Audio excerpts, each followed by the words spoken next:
At this point, it gives me a great pleasure to introduce John Skipper. You have his bio. I'm sure many of you have Googled him.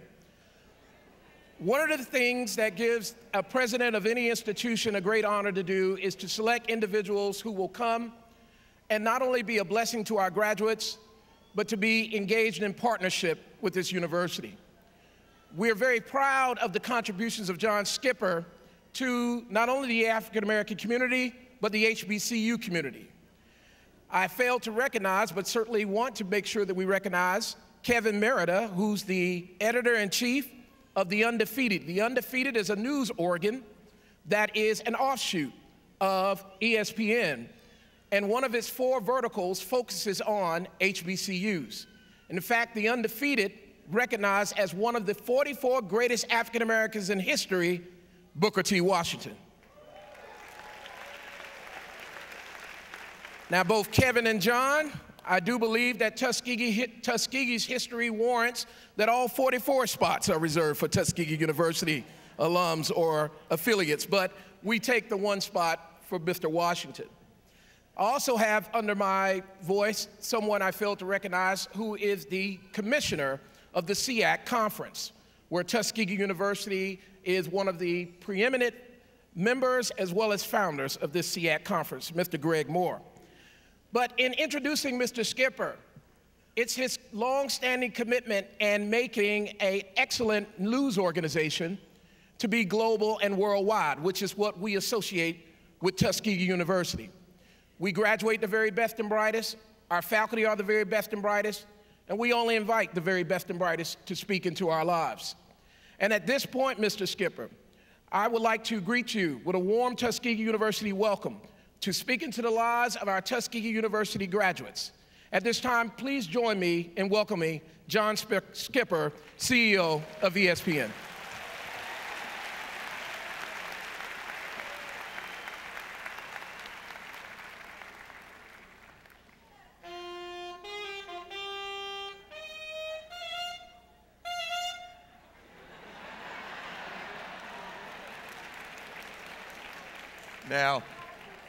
Now I like that tune, but President Johnson, he assured me I was getting the MCP and the ball and parlay. So I want to know, where is that? John?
Where is?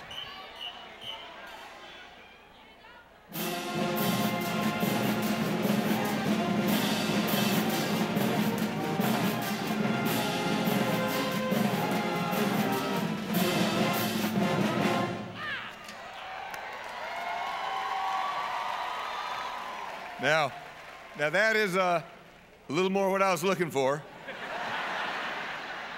I'm not going to be upstaged by an invocation. So, band leader John Lennard, thank you.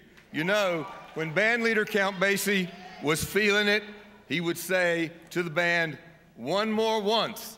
So, could I have one more once, please?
T-U. And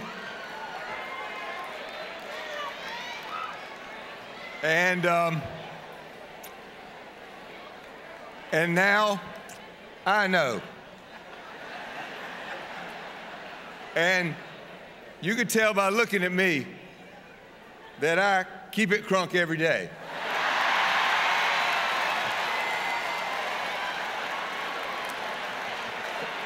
It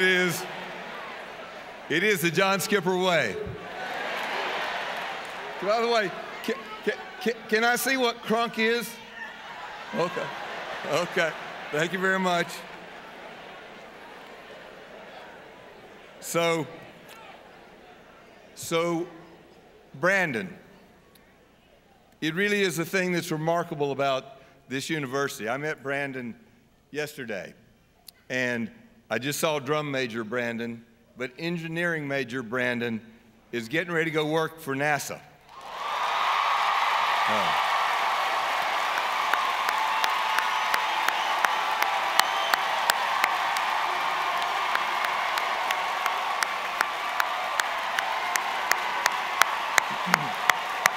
Thank you.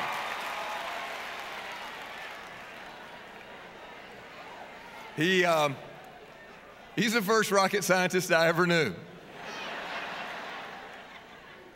And I will say, because of those who've gone before, Brandon will not be a hidden figure at NASA.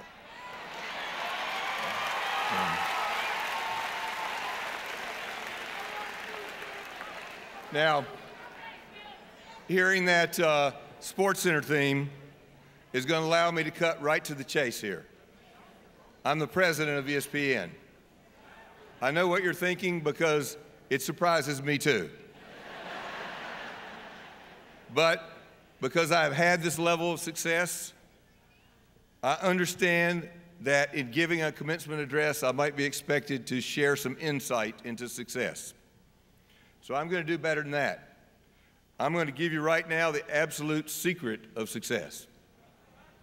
And that is to watch more sports. You cannot be a successful engineer. You cannot be a successful nurse. You cannot be a successful veterinarian. You cannot be a successful teacher unless you know who won the game last night. And at ESPN, we're happy to provide a high-quality service designed to help you succeed. President Johnson, thank you.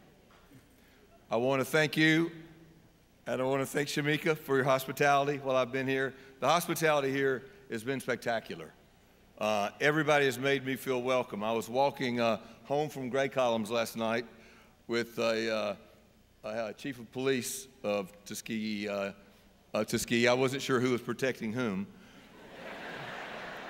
But as we were walking, somebody stops their car, rolls down the window, and says, "Mr. Skipper, I look forward to hearing you tomorrow."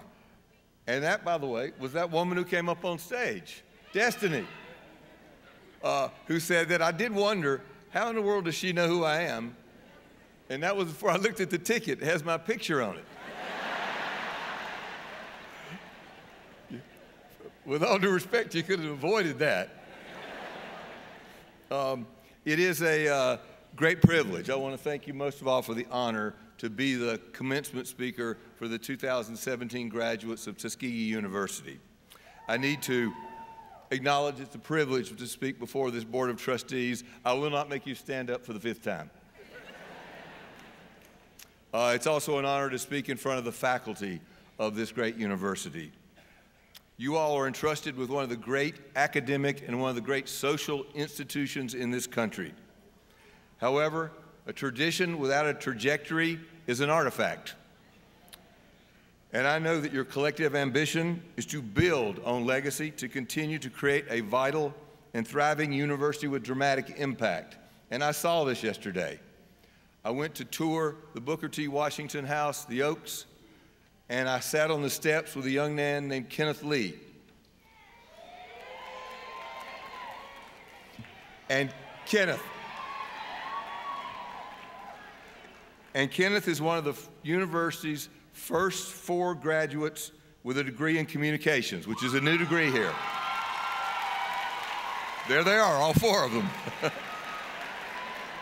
So, over 136 years after the founding of this institute, it continues to innovate. Of course, I know who the most important people here today are. They are the 2017 graduates of Tuskegee University. Today, your hard work and commitment earns an appropriate award, a college degree. You earned it and you deserve it.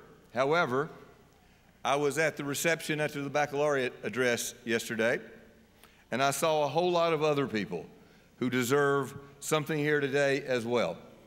I saw proud moms and dads, and I saw big brothers and little sisters, and yes, I saw cousins, and I don't care which cousins. 1st, 2nd, 3rd, 4th, 5th, or fake. I saw aunts and uncles and grandmoms and granddads and friends and mentors. And what they deserve, I think, right now after this ceremony is 2 things. One is a big hug, and the second is a little speech. And I think that little speech goes like this. It goes, "I did it." I could not have done it without you, and I love you. I'd be interested to know how many of the graduates here today are first generation. The first, please. Thank you. It is a special accomplishment. You do have to hug everybody twice. By the way, your president, President Johnson, from Durham, North Carolina, is first generation, and so am I. Thank you. At the same time, I was struck at yesterday's reception at how many of the parents of this year's graduates were also proud Tuskegee graduates. How many legacy graduates do we have here today? Also a wonderful tradition. When I came down the steps from the hotel today, the first person I ran into was a gentleman named James Walker. He's from Denver, Colorado. And James wanted to say hello, and he wanted to tell me that his son, Jaron, was graduating here today. And he wanted to tell me that his mom and dad went here. And that's a special, special moment to talk to someone whose son, mechanical engineer, going to work for Savannah Power. Good man.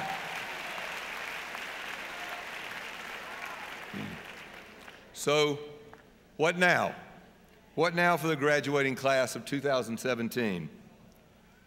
I predict that for most of you, the path that you are on will be very different than the path you think you are on now.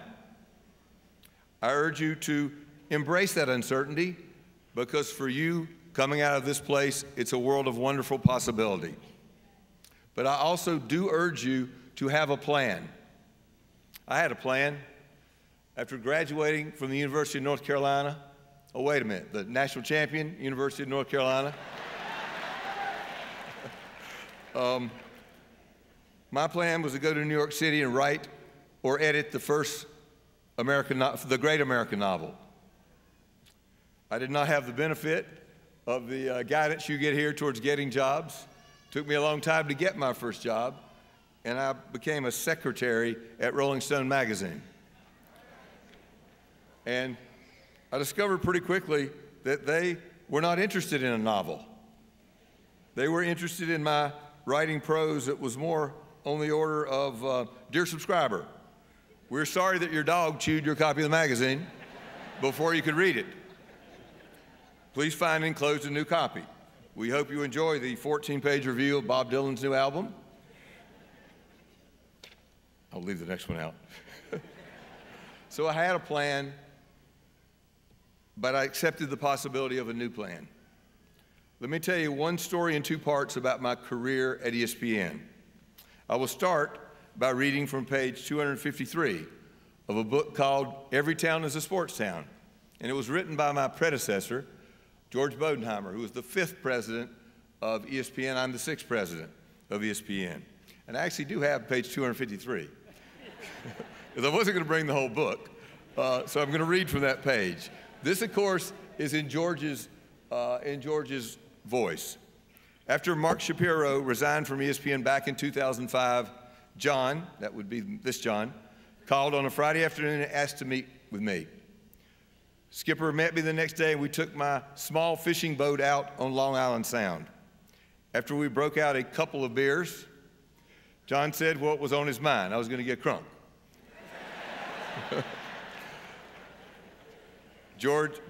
I said to George, I'd like you to consider me for Mark's job.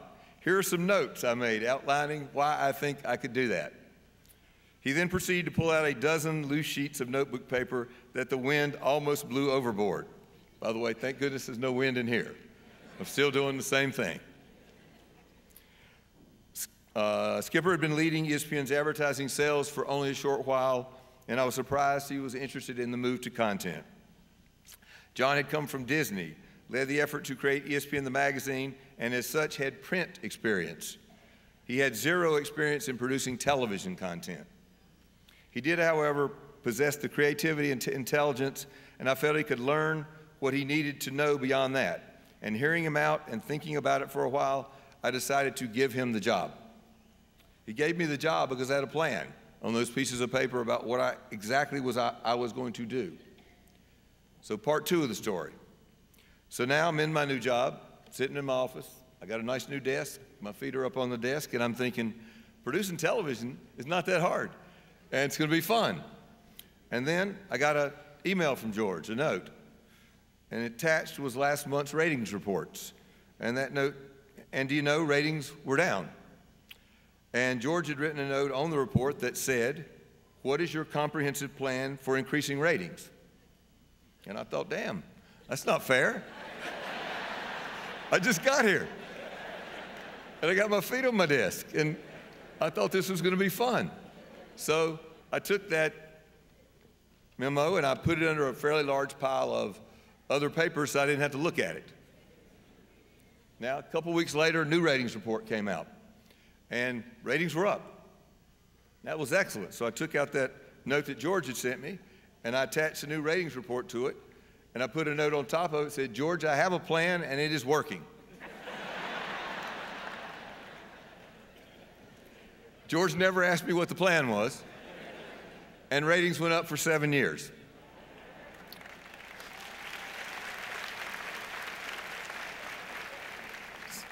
So I had a plan, but accepted the possibility of a new path. Now, I want to acknowledge, because I'm cognizant of who I am and where I'm standing, that I had some privileges in my path, in my success. And I do not want to be presumptuous to talk about anybody else's path, nor do I suggest that these privileges would matter in a perfect world. But I'm white, I'm male, I'm heterosexual, and I'm tall. I often thought if I was good looking, I could have been the President of the United States. But then I thought about Barack Obama. Male, tall, heterosexual, good looking. And he became the President of the United States.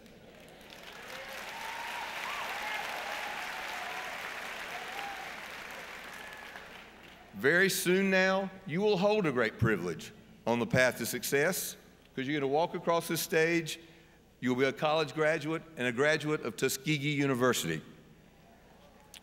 I asked my friend Bill Rhoden, who was an HBCU graduate, longtime columnist for the New York Times, recently hired by Mr. Merida to be a contributing writer to The Undefeated.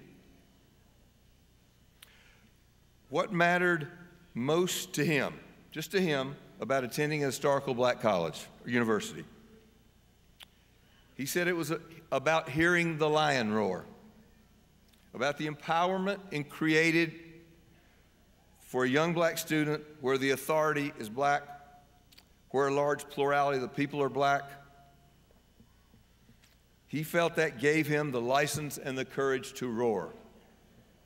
Because we're in this place today, I'm going to revise this from a line to be about hearing the golden tiger roar. Of course, you are leaving this place. It is commencement, and you will soon commence the rest of your lives.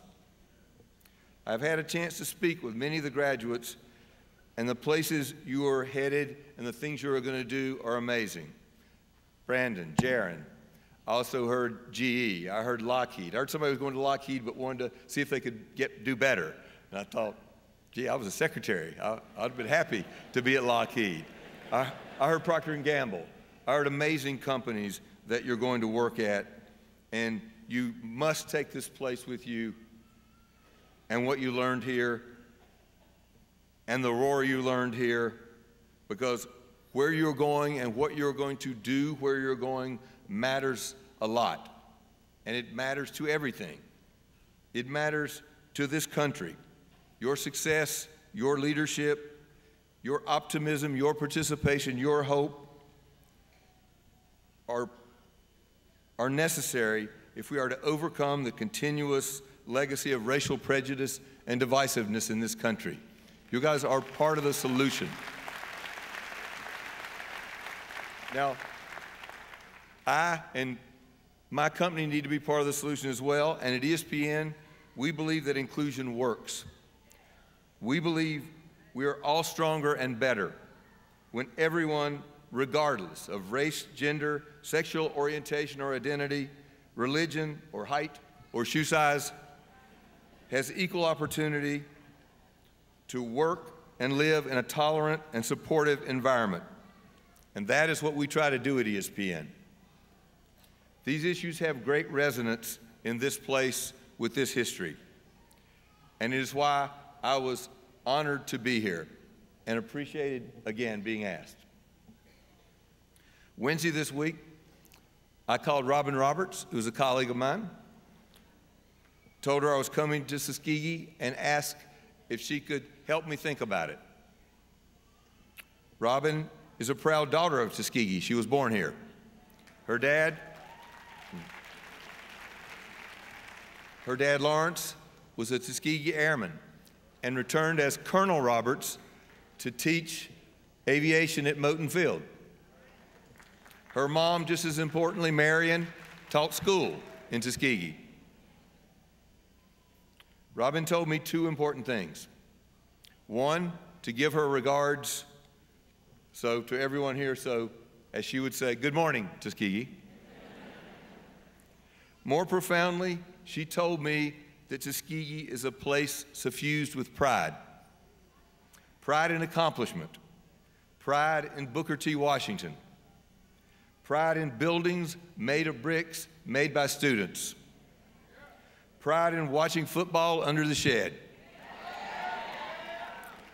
pride in a campus designed by the first black graduate of MIT, Robert Taylor,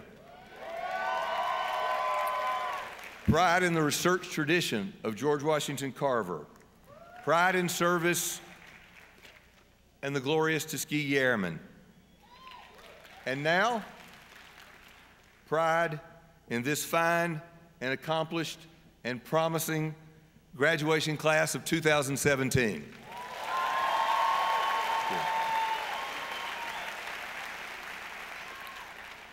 Graduates, you trusted the Tuskegee tradition, and now you are the Tuskegee trajectory.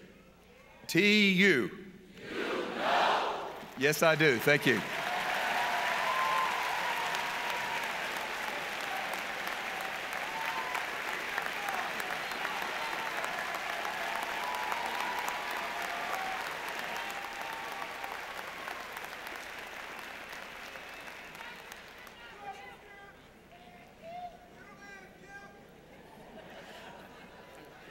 I would translate that for you, Skip, but being the man, when they say you're the man, that's good, not the man. I'm so appreciative of John coming to us today. As many of you are aware, please go to ESPN's front row and you'll see an outstanding promo that they did on our baseball player, pitcher Darian Brown, and the baseball team. We're so excited.